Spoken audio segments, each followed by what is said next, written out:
Free কেন খাবে? এই জন্য 1 টাকা, অন্য কোনো কারণে নয়। প্রতি শুক্রবার করে আমরা শিয়ারিরও মনে করেন টার্গেট করতেছি। শাড়ি এগুলো আচ্ছা সেমাই এ সমস্ত আমরা দেওয়ার টার্গেট আছে।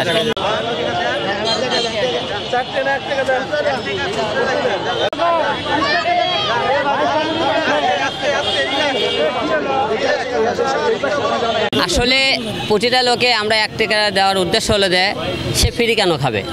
ধরেন একজন মনে করেন আপনি সহযোগিতা করতে, তার পাশে আপনি 1 টাকা দিয়ে শরিক হলেন, এই জন্য 1 টাকা, অন্য কোনো কারণে নয়।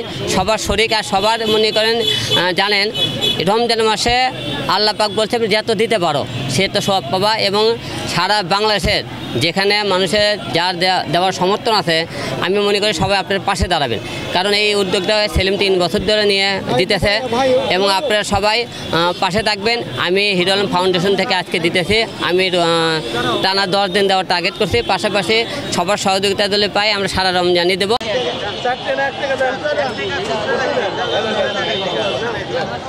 খুব ভালো লাগতেছে যে 1 টাকা ইফতার পাচ্ছি আমরা, খুব মজা লাগছে।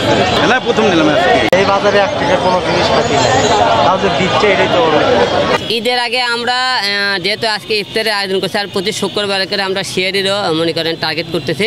প্রতি শুক্রবারকে শিয়ারি দেওয়া হইতেছে। আমরা ইফতার এবং শিয়ারি দুইটাই। এবং রমজানের ঈদের আগে আমাদের কিছু হিরো আলম ফাউন্ডেশন থেকে কিছু আপনার শাড়ি এগুলো আচ্ছা সেমাই এ সমস্ত আমরা দেওয়ার টার্গেট আছে। 300 প্যাকেট। আমি প্রতিদিন না থাকলে পারলেও 2-1 দিন পর গ্যাপে গ্যাপে থাকবো আর কি, প্রতিদিন না থাকতে পারলেও। কিন্তু আমার তরফ থেকে 10 দিন টানা চলবে। এই বছর দিয়ে 3 বছর হলো লাইফ লাইনের পরিবারের পক্ষ থেকে আমরা 1 টাকার ইফতারি কার্যক্রম বিক্রি করা হচ্ছে। এবং আপনারা আরও জেনে খুশি হবেন যে এই 25 সালে আমরা 1 টাকা দিয়ে শিয়ারি বিক্রি করতেছি আপনার প্রতি শুক্রবার করে। তো আমাদের সমাজে যারা বিত্তবানরা আছেন তারা যদি আমাদের হিরো আলম ভাইয়ের মতো যদি এগিয়ে আসেন তাহলে আমরা খুশি হব। সবার উদ্দেশ্যে একটা কথা বলতে চাই, আপনি সবাই মানুষের পাশে থাকবেন রমজান মাস এবং মানুষের ভালোবাসা নিয়ে থাকতে চাই আমরা। যার যার সমর্থন আছে আপনারা সবাই মানুষের এই ঈদে এবং রমজানে দেওয়ার চেষ্টা করবেন।